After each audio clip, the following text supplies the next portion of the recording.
What's up, guys? Welcome back to the channel. Really appreciate you guys tuning in. Today's video is going to be a little different than what we typically do, but I think it's going to be a pretty valuable video, especially in light of Hurricane Helene and just how it's affected the western part of our state and a lot of the rivers and things that we love about Western North Carolina and the mountains. And this hurricane's it's affected all of us in this region and beyond in some way, shape, or form, it seems like. And obviously, the people who have been directly affected, the people who lost lives, lost family members, lost their homes, lost their livelihoods and their business, those people are kind of forefront in our thoughts and prayers right now still. But the reason we wanted to make this video here is because, if you're like us, another concern kind of in the back of a lot of people's minds has been, what about the fishing? What's going on with the rivers? If you're a trout fisherman, if you're a fly fisherman like us, then you've probably been wondering, hey, are the rivers completely blown out? Are there any fish left in a lot of these places? I've seen a lot of chatter on social media. I've seen a lot of rumors flying around. I think you even saw someone say all the fish have been washed down into the Atlantic Ocean. So, there's a lot of misinformation out there.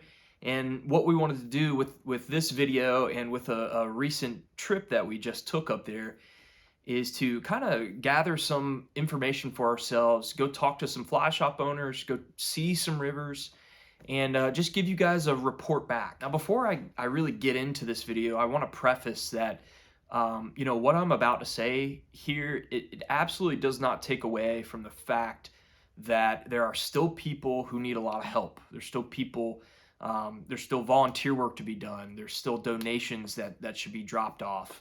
I don't want to downplay that at all. But some of the things I'm about to say here might kind of make it seem like things are a lot better than people think they are. And I think things are better than a lot of you might think in a lot of areas. But that doesn't mean it's all good up there right now. That's definitely not the case. Where we actually went was up Highway 74 and then 26 up into Hendersonville.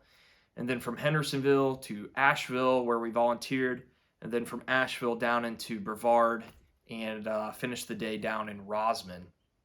So, while some of that area was heavily affected, especially Asheville, we did not see a lot of the stuff, or really any of the stuff to the northeast of there. Yancey County, Mitchell County, Watauga, Avery, all the Boone stuff, Burnsville, Spruce Pine, all that stuff was really heavily affected. And from what I've seen, I think a lot of that area still needs a lot of help and support. But what we actually did was we went and talked to two different fly shops. We went to Hendersonville Outfitters and Hunter Banks Fly Fishing in Asheville. Talked to them about what their thoughts are on this whole deal, what their outlook is on the fishing, on trout fishing in North Carolina, Western North Carolina.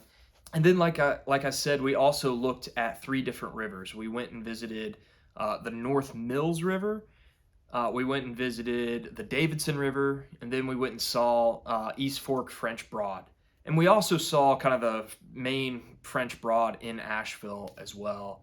But that's not really trout territory down that far. So, and that part of the river is also definitely heavily affected by the storm. I mean, I'm gonna flash some footage up here as I'm talking. There was, just piles and piles of debris, and we saw a bunch of PVC pipe from like a warehouse that had washed up all along the banks of the French Broad. It was pretty bad. And I'll just go ahead and get into this. The goal that I want for this video is to kind of give you guys some reassurance or give y'all an idea for what the trout fishing situation looks like currently, and what I kind of personally think in combination with what some of the fly shop owners and guides that we talk to think about what the future of trout fishing is in North Carolina, at least for the foreseeable future. Okay, so getting right into it, there's a few things that I want to go over and mention.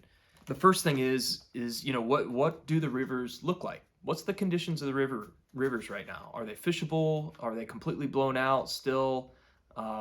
Is there just silt and muck and a mess everywhere, or what is it? And again, we saw a very limited portion of the state, but the three rivers we saw that we went to go specifically look at, North Mills, Davidson, and East Fork French Broad, guys, I would say all three of those rivers looked really, really good. At least a lot better than I would have expected them to look, considering we just had a record level, 1,000-year flood event come through. So North Mills looked really, really good. We were only able to get up to, in North Mills, we were only able to get up to the first kind of parking lot there at the park entrance. There's kind of a walking bridge there. A lot of you probably know, what I'm talking about. But we got off in the parking lot there and just looked at the river, and it looked really nice. Maybe a little bit washed out. A lot of the stone was very clean. There wasn't a whole lot of silt. But just from the eye test, it didn't look like anything out of the ordinary. We saw bait fish in there. We actually even saw a decent sized rainbow just chilling right there by the parking lot in the water. So I mean, that right there, just seeing a trout still is a great sign. It's a sign that no, they did not in fact get swept away to the Atlantic Ocean. There's still some fish in there. The Davidson was the same way. We didn't see any fish. We did see some bait fish and stuff. But we did see some folks fishing right there at Davidson River Outfitters. So they're still running guide trips and still getting people on fish back there in their little private water deal or whatever. So I mean, again, that's a good sign. It's a sign that things aren't completely and totally lost right now up there. And then the last river we saw was East Fork French Broad, and of the three, I would say that one looked like it had kind of been affected the most by the flooding. There was definitely some areas and some access points that I remember looking a lot differently, that seemed like they had gotten kind of swept out, and that water line came right up, to the riprap on the bank in some of the areas there. But even still, there was a heron there doing work. A heron's not going to be there unless there's a significantly sized fish species swimming around. So I would say that's probably a good sign that there's still some fish swimming. We saw some bait fish there as well, and just the river, composition looked pretty good. There was a good mix of sand and rock, and it didn't look like there was any major just kind of swept out, completely blown out portions of it. So I would say, from the eye test and kind of from the data that we collected, things look really good. Does that mean if you go a little bit further northeast into that more heavily affected area, things aren't going to look bad? No, that's not what I'm saying. I have seen reports that a lot of the stuff out there, your Toe River watershed, Cane River, Ivy Creek, Watauga, a lot of other stuff like that, definitely has had some damage, and a lot of sections of those rivers have been blown out pretty bad. But that's only stuff that I've seen on social media, so take it with a grain of salt. So that's kind of our sort of limited river report from what we saw and what you guys can see on the footage there. The other thing we did was talk to the fly shops, like I said. And specifically, the guys at Hunter Banks had a lot of really, really good information for us when we sat down and talked with them. And, they're still running guide trips. They're running trips on the Tennessee tailwaters right now. They said they have a route to get to the Watauga and South Holston, and they've been running trips there. They did mention also that they're trying to get back into a lot of the rivers in Pisgah. And that's one thing that I want to mention really quick is, as of shooting this right now, Pisgah National Forest is closed. A lot of the other national forests and parks are open. The western portion of Great Smoky Mountains, Nantahala National Forest is open, but Pisgah remains closed. And just talking with the guys at Hunter Banks, I could sense some frustration about that. They feel like things should probably be open or should be moving along a little quicker in that regard. But it sounds like the National Forest folks want to get all of the damage completely cleared before they open anything up. It's obviously a massive national forest that spans multiple different sections and covers a ton of water. So they said, though, once that opens up, which should be soon, there's going to be a lot of that water, a lot of those headwaters up in the higher elevations that should be fair game and should be fishing really well. But if there's one kind of crucial piece of information from the Hunter Banks guys that I could relay to y'all. It's that the farther western portion of North Carolina right now is absolutely open and fishing, from what I understand, pretty good in certain rivers. They mentioned the Tuckasegee, the Nantahala, also the West Fork of the Pigeon River. All three of those rivers are influenced or flow into bodies of water. Lake Logan with West Fork Pigeon, and then Fontana Lake with Tuckasegee and Nantahala. And they said anytime you've got a situation like that, and this is a really good point, flooding is going to be have a lot less effect on actually, washing those fish down and completely out of the area. Those lakes are going to kind of act as like a backstop for those fish. Not only that, but all three of those situations are places where wild fish come up from these bodies of water to spawn. Getting into the fall time of year, which obviously is a great time for the brown trout, they're moving up and spawning. Obviously, you don't want to target fish while they're on their reds or anything, but it's a good time to fish for wild brown trout right now. Which kind of leads me into my next point. I asked them about, the whole situation with the hatcheries and with the stocking and the outlook on the delayed harvest program. And I think that's something that a lot of people are wondering about. And unfortunately, guys, I didn't get any kind of inside information from them or Hendersonville Outfitters about the outlook of the stocking program. It seems as if just about everyone except for NC Wildlife is kind of in the dark on this. What I would say, and this is just my opinion here, what I would say is, as far as stocked fish are concerned for this year and probably early next year, is I would not expect much. I would keep your expectations very, very, very low. Because look, guys, like we got record level flooding. There's been hurricanes in the past that have wiped out, all the hatchery stock and done damage to some of the hatcheries. I think it's safe to say that this storm definitely wreaked havoc on just about all of our hatcheries. I have heard reports that the Setzer hatchery on the Davidson River did survive and is okay and still has stock. But of course, if you've been keeping up with news, that one is going to be going through renovations and getting rebuilt here next year. So again, I don't know about the Armstrong one. I don't know about Table Rock, but I have to imagine, and I have heard rumors that they got totally washed out as well. I heard Cherokee lost just about all their stock. They're a private hatchery, so it's a little bit different there. The one thing that you could possibly be hopeful for is that we're going to try to pull in fish from other hatcheries in other states to sort of supplement our stocking programs.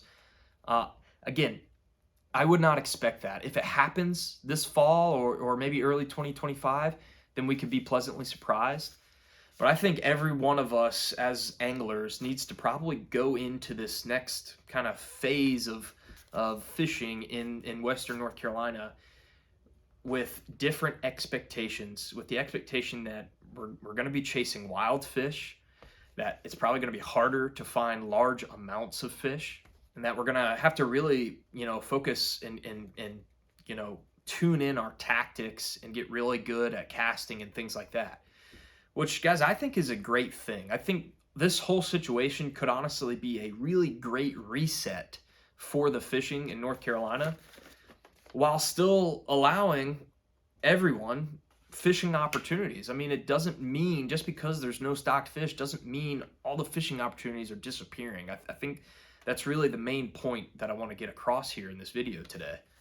And just to wrap things up here, because I know I'm rambling. I tend to ramble on. I apologize. But just as kind of an overall takeaway from this video, like I said, fishing is not dead. The western part of the state, especially, everything kind of west of Maggie Valley, Canton, everything out into Bryson City, Cherokee, the Nantahala National Forest, Waynesville, Robbinsville, Murphy, all of that region was a lot less affected by the storm, and it's a huge region, guys. Like, there's a ton to explore out there. There's a ton to fish out there. Those people need business too. I think that's another big takeaway from this video. And something that I've been seeing a lot more of, but people are still a little hesitant to say. I think going up to the mountains right now and just being a tourist is absolutely okay. Again, I don't want to undermine the fact that people still need help and that there's still ways to help people in need and give back. But I think going and being a tourist is another way to help and give back right now. There are business owners, small business owners, fly shops and guides included, who rely on heavy tourism during this time of year. And the fact is, I talked, the Hunter Banks folks, the Hendersonville Outfitters folks, they confirmed it. The business is not there right now. Things are slow. No one wants to come up to the mountains after this hurricane right now. Everyone thinks that it's off limits. And just in a lot of areas, really, in that western part of the state, I'd even include where we visited, Hendersonville, Brevard, even parts of Asheville, are open. They are open for business and they need business right now. So if you're on the fence about things, if you're hesitant, you're maybe rescheduling stuff and you're looking at going to maybe Virginia to fly fish or West Virginia or somewhere else, I would rethink that. Make a trip to the Tuckasegee, book a trip with a guide out there. Hunter Banks does trips out there. Hendersonville Outfitters has private water closer to the Georgia border that they say is fishing really well right now. Call them up, ask them what's going on. Ask them if they have specials. A lot of these places are running specials right now. I think supporting a fly shop, if you're an angler, supporting a fly shop and booking a trip would be a great way to give back. And just as an added bonus, it would also kind of show you and give you some intel into how they're catching fish right now without any stalkers. I mean, that's great intel. You're going to learn a thing or two. You're going to learn maybe and get kind of a litmus test on what you can expect out of the fishing moving forward. But that's all I got, guys. Look, if you've got any other information about maybe rivers or situations up there with the rivers and the fishing up the mountains that you want to, let us know about, definitely leave a comment down below, and that way everyone can see it. That's really the best way to disseminate information, is just kind of as a community. Like I said, I've seen a lot of stuff in like Facebook groups and social media and Instagram, and that kind of seems to be the best way to get relevant, pertinent, up-to-date information about this stuff. Keep Western North Carolina in your prayers for sure. And look, I know I didn't mention this, but if you have the time and the resources to go up there and help out and donate, there's still plenty of volunteer opportunities. I'll link a few below. I'll link the one that me and Levi did this past Saturday. It was really great. And yeah, that's all I got, guys. We're definitely going to be on the water soon, so stay tuned for some videos. Slab out.